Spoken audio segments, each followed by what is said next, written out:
we're back, everybody. My name is Samantha and Remoy.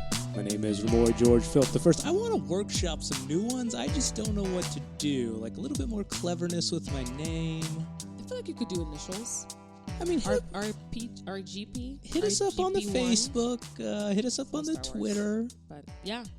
Come up with some creativity for it. Yeah. This is Masculinity, by the way. We have actually a really awesome topic to talk about today. But first, Remoy, why don't you tell us a little bit about how life has been?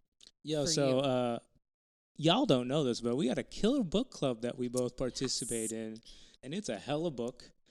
It's not what you expect. It's bizarre as fuck, but it's very interesting and provocative. Called The Vegetarian by Han Kang, Korean author, South Korea.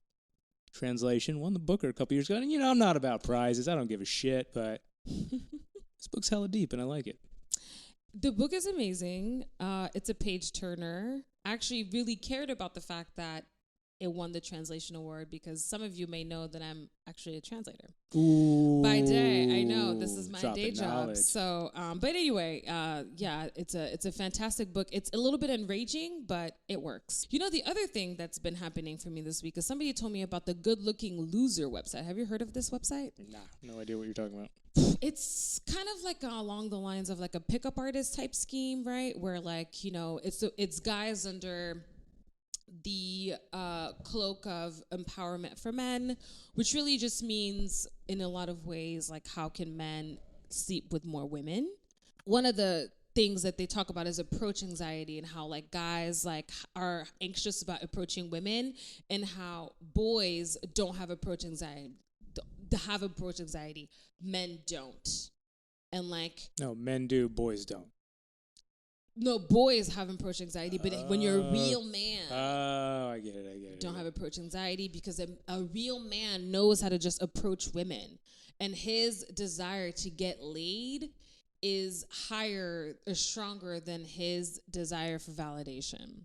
Anyway, I just think that it's an interesting segue into the topic that we're going to be covering today. Yeah, I mean, if we're talking about growing boys into men and so on and so forth. I mean, this season we've looked at ways in which the mask of masculinity is like systemized at so many levels. Like we've talked about incarceration, we're always going to talk about sports. Mm-hmm. But today we're continuing that trend, and again about the boys becoming men and the education, the formality and the informality of all. We're going to be taking a look at one of the oldest institutions in this country that has definitely informed, and for many simply formed, their absolute masculinity. And that's the Boy Scouts of America, which I'm either proud or ashamed to say I was at one point in my life. Anyways, they're not going to be a sponsor of this pod. So the Boy Scouts were founded in 1910, and its objective is and was to train youth to be responsible citizens, developing their character, self-reliance, and they did it through various programs, activities, merit badges. So many of you may know exactly what the Boy Scouts are, but I actually had to do... I know. And I didn't like it. I'm so excited for you to talk about this. I mean, but I actually had to do a little bit of research. Some of you know that I'm French. I don't really know if you have Boy Scouts in France. Whatever. I don't know.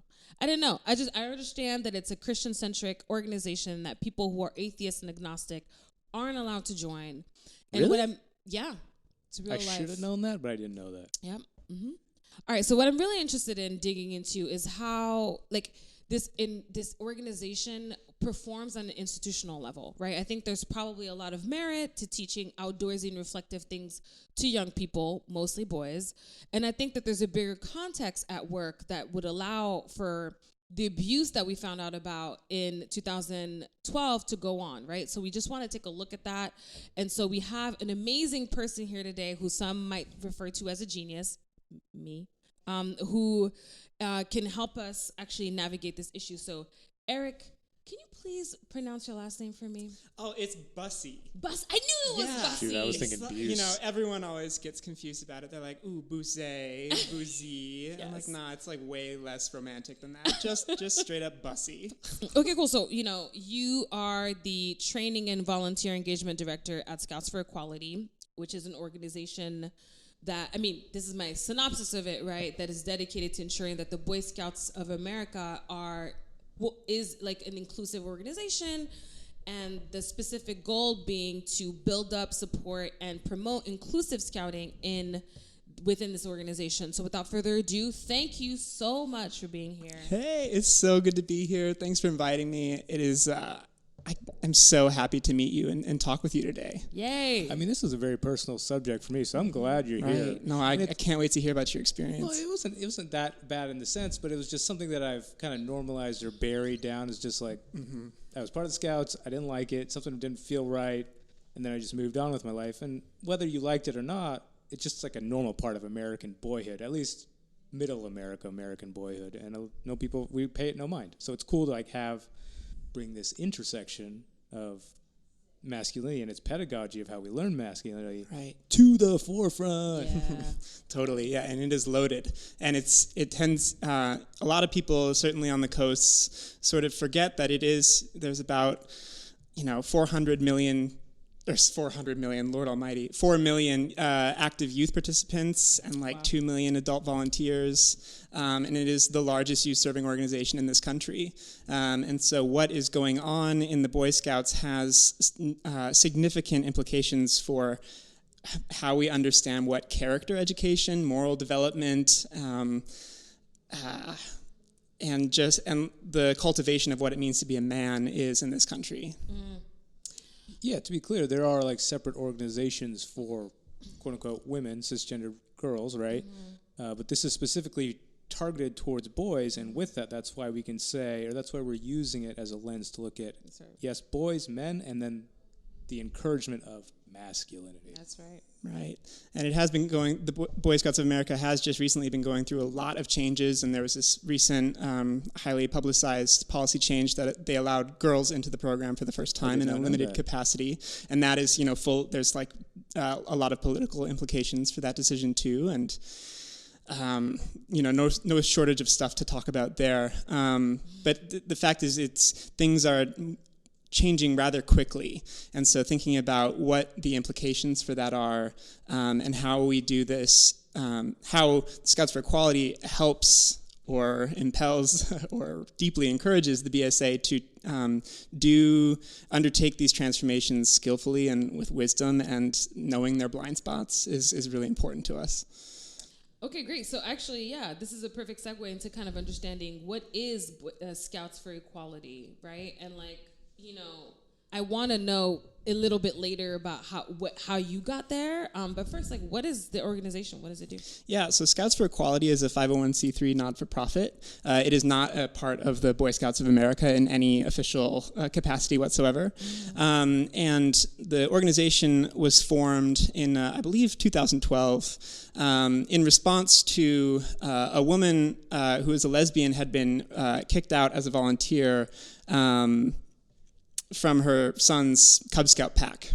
And so Scouts for Equality, there's a couple of Eagle Scouts who had found out that this happened and decided that they could no longer stand by and let the BSA get away with this. And so they started this organization, and around Jennifer Tyrell, who was the mother who got kicked out, got a huge change.org petition started and started mobilizing a grassroots network to try and say, this is not representative of what we understand the values of scouting to be, and this is not acceptable, and things need to change. And so that was the impetus for the organization, and our work has sort of carried through, and since the organization started 5 or 6 years ago, we've seen the BSA changed policies to allow first, in 2013, they voted to allow LGB youth. Okay. And then in 2015, they voted to allow LGB adults. And then in 2017, actually, Joe Maldonado, who is a tiger cub in New Jersey, had been kicked out of his group because his gender identity did not match what was on his birth certificate. And so then Scouts for Equality partnered up with Garden State Equality and some other organizations to say this is also unacceptable. And then the BSA issued a policy change to say we will now go by the gender that Scouts and Cub Scouts and Tiger Cubs and stuff will put on their application, so they won't interrogate anyone's gender. And so that was a big deal. And then just earlier this year, they are opening the program to girls in a limited capacity. So girls, for the first time, the details, definitely need to be worked out, can earn Eagle Award, for the Eagle Scout Award, for example, which they never have been able to do before. Okay, so I have a question about that because, there is a Girl Scouts. So why would girls want to join the Boy Scouts? I mean, I think I've looked into it, but I kind of want to hear, a little bit about what it is that you think about the situation. Like why would they not just go to the Girl Scouts? Also, why aren't there other types of scouts? Right. No, those are super good questions. Yeah. So the reality is, and I just want to be super clear, the Girl Scouts is an amazing program. By the way, they have had, full-on inclusion statements for a while. And we've always used them as an example to say, look, BSA, the Girl Scouts is doing this, and they're doing just fine. What is so awful about being an inclusive organization that you can't do it when the Girl Scouts are doing it right in front of your faces? And so they're an amazing organization. The reality is that they are two very different programs. It's not like a boy version of the same program and a girl version of the same program. They have very different histories and very different models for what character development and moral development are. But so for some girls, for a lot of girls, the Girl Scout programming is amazing and exactly what they need. And frankly, it offers if they're in school with boys in their classes and whatever and are dealing with patriarchy on a day-to-day basis, the opportunity to be in a space that's just for girls is amazing and important and necessary. And so now what has happened is that girls and families have the option to choose to enter into the program that works best for them. And there's I think it is a very real concern. A lot of people have critiqued the Boy Scouts of America for making this decision because they see it as undermining the Girl Scouts, which is a great patriarchal thing to do. So it's not unfounded. But for Scouts for Equality, what we would want to see happen is that scouting in both organizations can grow. We think that the scarcity mindset is not great for anyone, and that since both programs offer programming that are desperately needed in the world in terms of community building, community responsibility, ecological sensibility, all the rest of it, we want to see both programs grow, and we want to give the preferential options to girls to be able to go in whatever the heck program they want. It's funny you say that because we had an episode actually about single-sex education. Mm-hmm. And, we went into, or at least I know for myself, I went into it being what do you mean, girls learn differently? And, what do you mean, aren't we all equal and whatever? And I came away from it really kind of understanding the benefit of having spaces where, just spaces where people felt safe because they were all, they didn't have that gender, kind of barrier or whatever it was to deal with, and they can kind of deal with each other and themselves in a more compassionate manner. And, so I get the part about, Boy Scouts originally being just for boys. What I'm interested in is understanding how, what has been some of the kind of defense for it, keeping it to just cisgendered dudes. And I know that, in the organization's history as well, even though desegregation happened in 1967, and I think it was outlawed in organizations or something in 1972 or something like that. The Scouts essentially waited for a cool 6 to 8 years before they were decided to desegregate their own stuff. And I feel there's a level of kind of parallel that's there's a certain kind of fabric that we're trying to maintain. And I think that's kind of the reason why I wanted to have this conversation, is because when I was talking to you at the event, I was this is so American. This is so Make America Great Again American. Right. So I completely agree. And so what you're really pointing at is what my primary concern in this work is that the BSA in the way that they have interacted with the law, the way that they have continually dug in their heels in terms of maintaining their discriminatory policies is a direct result, in my opinion, of them coupling what it means to be a person of character, to be a person of moral development, with being a person of upper white, Judeo-Christian, cis, straight dominance. yeah. Right. And so that it's that coupling of morality with patriarchy and hegemony that, and like the preservation of that conflation is what has resulted in this, really shameful history of discrimination and resistance to change. And so what we're interested in doing is decoupling, right? The Scout law. A Scout is trustworthy, loyal, helpful, friendly, courteous, kind, obedient, cheerful, thrifty, brave, clean, and reverent. We need to decouple all those words, which in and of themselves are not, not bad things, but they have been combined with straight, white, a certain kind of family structure, a certain kind of way of speaking, all of these things. We need to decouple those words from those origins. And I think only once we achieve that, we'll be on, the BSA will be able to be a truly powerful and ethical force in this country again. Yeah, you said a very smart term in the sense of coupling, right? So it's like these words are married to these ideas, and all of that is hegemony. And Samantha, you said fabric, like this is a rich, intense fabric of the American identity and the American male identity.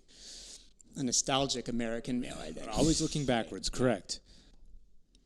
So then what is the process of, because that, the idea to fathom what it means to break down, decouple, deconstruct those connections that are so embedded, deep-rooted into this fabric of what it means to American, I can't even imagine how that process begins. Yeah, and this is what I spend most of my waking hours racking my brain on. Is the problem is it's like we have all the knowledge in the world, right, about how these systems, these stigmatizing and marginalizing systems, literally constrain the health of group X, Y, and Z.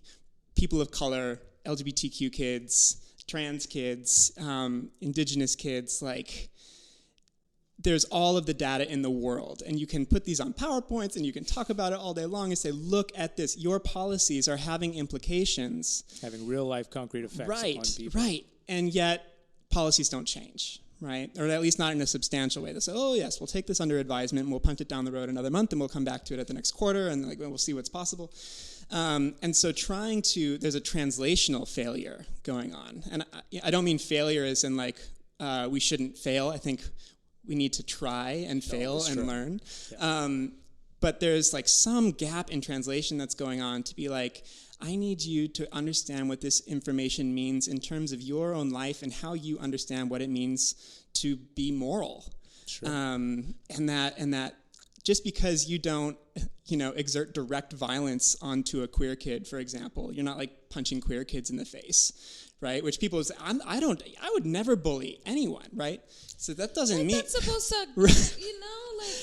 Right. It's that does not mean that's great. Thank you for not being outwardly violent to these kids. That does not mean that your institution, which has defended the discrimination and stigmatization of these populations for 100 years, normalized it, normalized it, and coupled it with what it means to be an ethical being.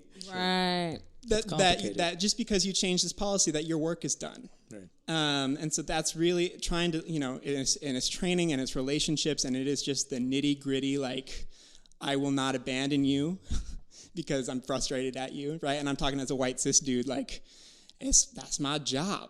I need to translate, and if I'm failing to translate, I need to learn how to get better at it. No, it's an interesting word that you use, translate, because what you're really meaning is you're saying something, or the organization is saying something, and the other organization is not hearing you.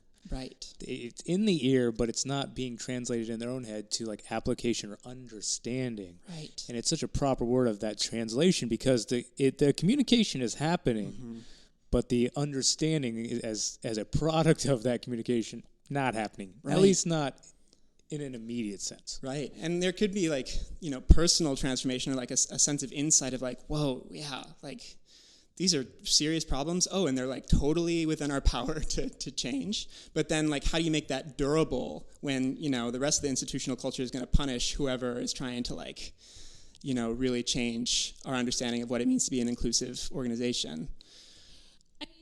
It's all about humanization, right? It's all about humanization. I feel like, if you're talking about a policymaker who is, I'm literally making this up, but, a policymaker who's living like Potomac, you know what I'm saying? And like has been surrounded by, I don't know anything about Potomac, okay, I'm just making this up, but who's been surrounded by a homogeneous or homogenous, whichever one it is, community their whole life.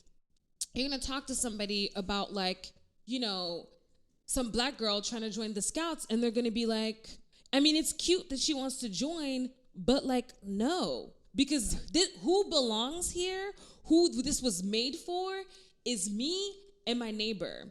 And I think that things start to change when all of a sudden, like, your kid is playing with that little black girl. You know what I'm saying? Like, your daughter is like now dating this like, debonair Asian dude. Things start to change because you have to interact with that shit in your house. This black girl is actually like was appointed the leader of your son's pack. Right. Right. That creates cognitive dissonance of like, whoa. What is going on here? And it's like we need to capitalize on those moments of cognitive dissonance to be like, and now you have to revise your understanding of like what black women are capable of, what black young girls can do. And then now we start to kind of get into, the profound levels of strategy and intricate planning that have gone into making sure that doesn't happen. Right. And so I think like in very polite ways. Right. In very polite ways. Like, oh, well, gerrymandering. Oh, well, like disenfranchised voters. Oh, well, like whatever. And it's like, I feel like it's a perfect parallel, I think, to this systemization of masculinity. Actually, it's not a parallel. It's all part of the same machine, right?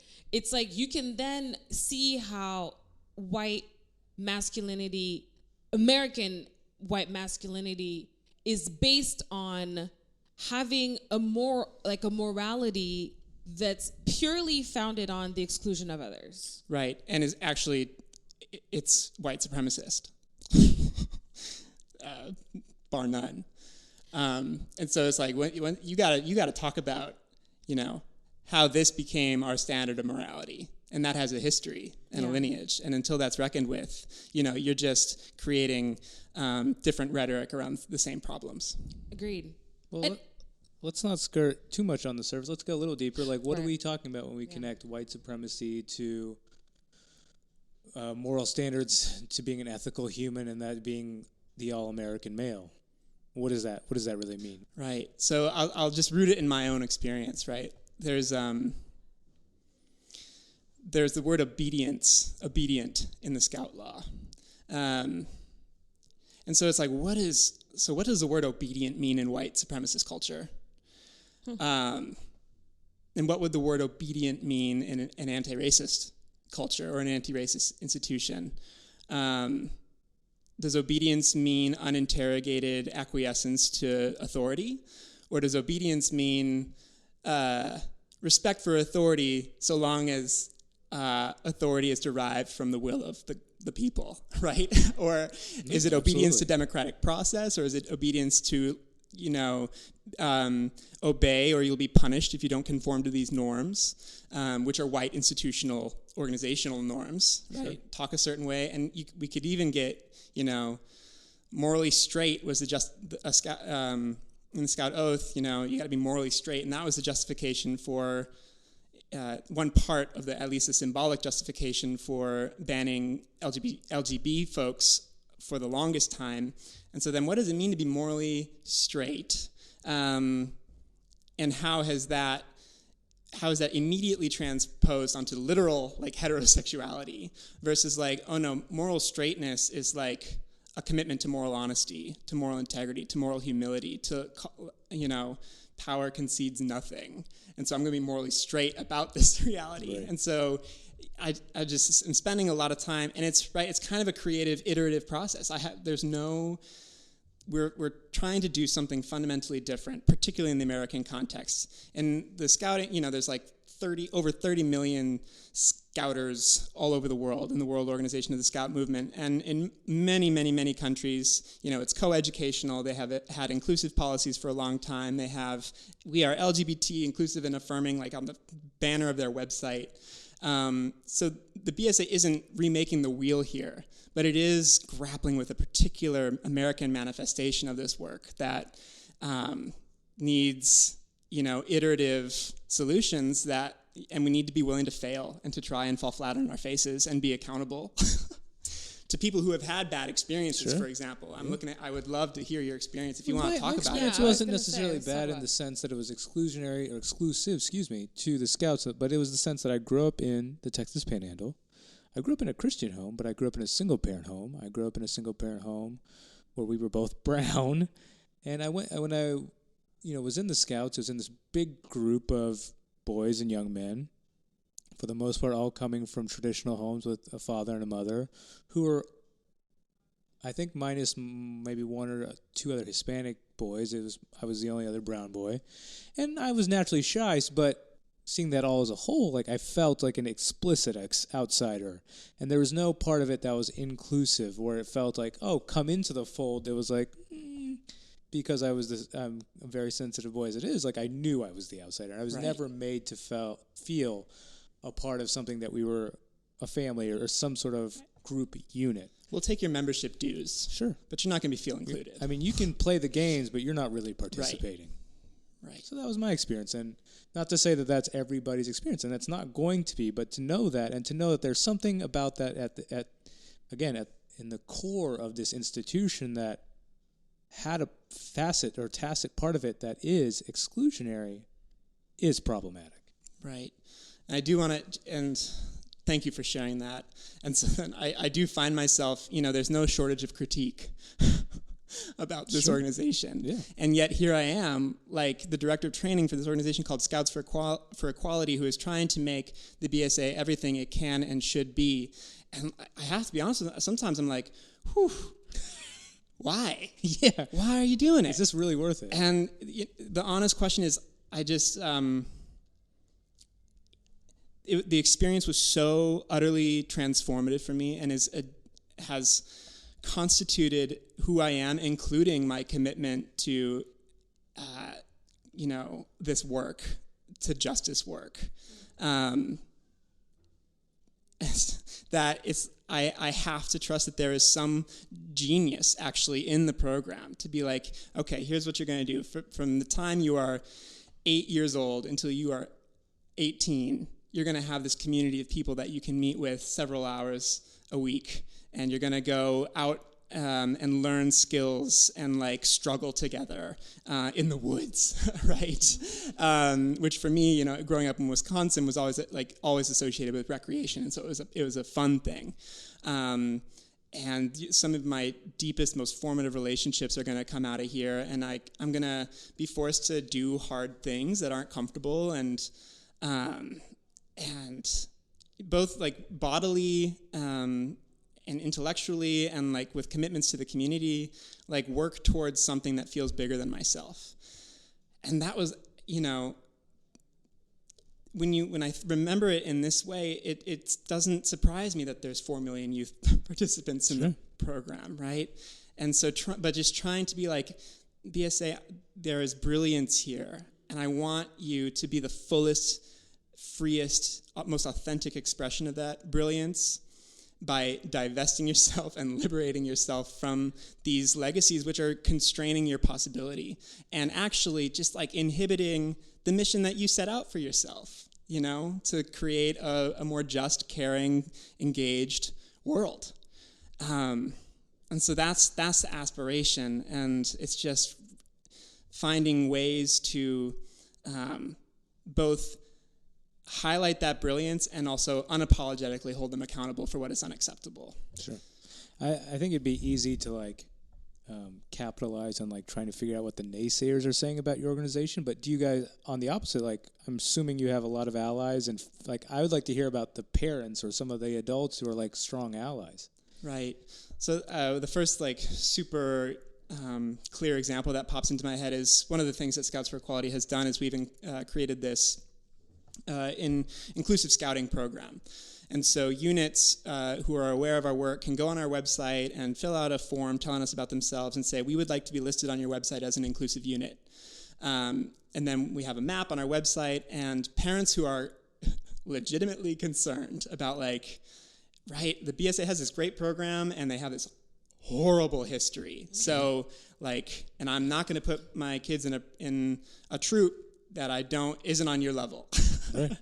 And so what this inclusive scouting system does is allows parents to see, is there an inclusive that's really unit cool. near us that we can be reasonably confident to reach out to. And of course, Scouts for Equality can't offer any guarantees of their level of training or whatever else, but at least we can say they reached out to us to want to do this. And then the other thing is we have this Inclusive Scouting Award, which we've sent out close to 30,000 around the world, which is, Scouts love their patches and their badges. And so it's this little knot that's worn on the uniform that isn't, it's not an official, it's not a sanctioned award.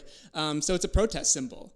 And it has a rainbow threads, and then a purple and white thread to symbolize the inclusion of atheists and agnostics, and a rainbow one to symbolize the inclusion of LGBT folks. And adults, youth participants, knowing that they may be rebuked, honestly, and punished for wearing ostracized, it. Where it, it's kind of drawing on the safe space program and things like that. This is what I believe scouting is. Oh, that's real rad. Yeah. That's real hopeful. And so there's lots of energy around it, right? Yeah. Actually, what you're saying about obedience is huge, right? The sexual assault application, or the sexual abuse implications or accusations that came out, like in 2012, where it was like, I didn't look a whole lot into it, but basically like information about years of abuse of like young men and boys within the organization. And like now that you're saying, obedience being really just like don't talk back, and even if it's your sense of morality that's been created around this organization that's really cultivating like service and just character, none of that matters when it comes to this. Right. So this reminds me, I know y'all had Dr. Kimmel on your show a bit ago, and this reminds me of something, it is too easy to say that the BSA just wants to like harm kids who aren't white, cis, het, all of the things. The BSA doesn't want harm to come to these people. I mean, on personal levels, no one would say like, oh no, screw these kids. Like, I don't want anything to do with them. And so then it's like, BSA, you don't know what you don't know, right? And so, to give the BSA credit, and this is just, probably important for people to listen to hear, the abuse that went on in the BSA is like tragic. And the way that abuse, in retrospect was conflated with, so now we can't have LGB people because LGB people are pedophiles, and so there's this great, that's a whole thing. But what they did in light of all of this, they have implemented their youth protection programming, which is regarded as the gold standard for all youth-serving organizations in this country, quite frankly. And like in tangible ways, it means that like there's no one-on-one contact between adults and youth. For example, like if there's one youth somewhere, there has to be two adults. And so there's, to try and mitigate any potential for abuse. And so there's accountability within the organization. Also, there's, age-segregated sleeping arrangements between youth participants so that you mitigate power and things like this. And they host the International Youth Protection Symposium quite frequently, in which they work with other youth-serving organizations around the country to say, how do we keep doing better? So in terms of preventing physical and sexual abuse, they have enacted a very robust response. Now, in light of, maybe it was the National Institutes of Health and Kaiser Permanente, don't quote me on that, did this Adverse Childhood Experiences Survey, ACE, in which they found that emotional and verbal abuse are not incomparable in any way, shape, or form in terms of adverse life outcomes than physical and sexual abuse, right? And so this is something that the whole youth protection field is like dealing with now collectively. And so what we're trying to help them understand is that stigma, right, and bullying, although I use bullying in scare quotes because it has all this cultural baggage, which makes it not be taken seriously, so I'll just say direct violence. Stigma and direct violence is a youth protection issue, right? And if you are not actively, intentionally trying to prevent the stigmatization and direct violence toward arguably some of the most vulnerable populations in this organization, LGBTQ kids, then you aren't doing youth protection up to its highest standards. And so that's another way to help them because they don't know what they don't know, right? And they want to keep kids safe. This is like a deep, heartfelt commitment because they have years of not keeping kids safe, right? Yeah. That they understand like what's at stake here. And so youth protection is one way to help them see like, you want to take youth protection to its maximum extent because this is like what scouting is and this is our values, then you have to see it in this way, that scouts who are actively undergoing verbal and emotional abuse, which may not be so obvious, is no less significant than you trying to prevent physical and sexual abuse to the maximum extent possible. And that is language, right, that they're equipped with. I was like, oh, youth protection, yeah, we got this. But if, we throw identity politics at them or whatever else in language that, is really just an opportunity for me to like feel super woke, like berating the BSA, is not going to be effective. But if I say, look, here are the other consequences, and I need you to see this, and this isn't not included in what you're already doing at all. We just need to do it to the fullest extent. I just wonder about like creating a context in which you're saying you're not allowed to be alone with a child because we're worried that you're going to do X, Y, Z. And I feel like to our point about like the conversation of like digging deeper, it's like what kind of, and I'm not sure if this exists, but like what kind of training or what kind of conversations could we be having that we would be mitigating that, trying to mitigate that desire in the first place, right? I mean, we're talking about an organization, and not just an organization, because like we said, this is part of the kind of the fabric of the country. This happens everywhere. But like, what kind of context can we create that, this demonstration of power, or if a man is not feeling powerful somewhere, that he has somewhere to go. We were talking about this with Alejo. This is one of like our guests last week was talking about incarceration, right? And so, talking about how like we talk about men not expressing them or like not showing weakness, sadness. They can only show anger. They can't show frustration. It's like, what do you then do? We talk about what not to do. What do you then do? So these people who have this power thing, where do they go? Right. And so what is striking me is this is circular, right? Yeah. Because the reason why are there such grotesque abuses of power in any situation? But we'll take, the history of abuse in the BSA as a case study. Like, where is that coming from? Is, the easy route is to say, oh, it's just human nature and people are like bad. And so like we just can't do anything about it. And right. All that crap. Mm-hmm. Or it's like, this is a product of something that we are cultivating as a culture. We may not wish we were cultivating it. We may not even think we're cultivating it. But the fact that it's happening, right? Systems deliver only in exactly what they're designed to deliver, right? And so if men are being educated, especially in terms of thinking about how they wield their power, which is, in my opinion, a deeply ethical and moral issue, and the BSA is, educating people in this model of masculinity, which lends itself to such grotesque abuses of power. This says something about the failure of that or of these our systems to form the moral development of men in a way that they can express their power and claim their power in a way that does not enable that doesn't seek its manifestation in the abuse of people with less power. And I mean, I do feel like the things that you touched on in terms of just homogeneity, right, coupled with like morality, looking a certain way, being a certain way, being someone like being performed by a specific person in order to a certain way, exactly, in order for it to be valid, right? Are a direct parallel to masculinity. Like, who gets to be masculine? Who gets to be manly? Who gets to be strong? Who gets to be powerful? It's all leaders. Who gets to be a leader? Who gets to be a leader? It's all mostly having to do with who's performing it, and not necessarily with what is being performed. What's interesting here is a lot of times, like, we go on with our normal everyday lives. We do our thing, and we have expectations of what certain ideas are, right? So we think of education or teaching or learning to happen in our schools, and maybe they happen through the internet, but that's it.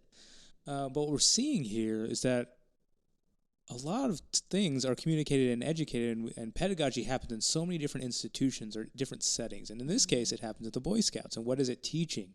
These ideas of what it means to be a moral man, what it needs to be obedient. And after a while, we just take that as absolutely common sense normal. Well, this is what it means to be obedient. This is what it means to be ethical. This is what it means to be a man and masculine. Mm-hmm. But what we're seeing and what we're uncovering is a lot of times these things are learned. Mm-hmm. And that there are systems that teach these things, and we're all part of it, and we're all going along until we decide that, maybe we can change this. Maybe we can transform this. Right. And that's what's happening today, and that's what we're learning today. So thank you so much for being here, Eric. Thank you. Yeah, I couldn't say it better myself. One more time, where can people learn more about your organization? Yeah, they can head over to www.scoutsforequality.org. We're always on the move, doing something, concocting some plans. So we're thankful for any and all support. Also, if you just are curious about more of the pragmatic realities about the policy changes, or like what is it going to look like that girls can be a part of the program now, and like the political implications of girls being able to earn Eagle for the first time, we're always more than happy to field all of those questions. And let's just work toward a more moral world. Full support of that. Full support of that. So hey guys, I hope you guys got as much out of this episode as we did. This was certainly an amazing, conversation, and we look forward to more, hopefully. You can find us. We really want to hear what you feel about this. I mean, if you're a Boy Scout or Girl Scout or anyone else. Tiger Cub. Yeah. These are things I don't understand. Feel free to reach out to us. We're at Twitter at Masculinity Pod. With a K, of course, Masculinity Podcast on Facebook. You can reach out to us via email, masculinitypodcast@whoistheo.com. Always with a K. Always with a K. Always with a K. Thank you so much for listening. Eric, thank you again for being here. Remoy, thank you for being my partner in crime. Always my pleasure. Remoy's birthday is coming up soon, actually.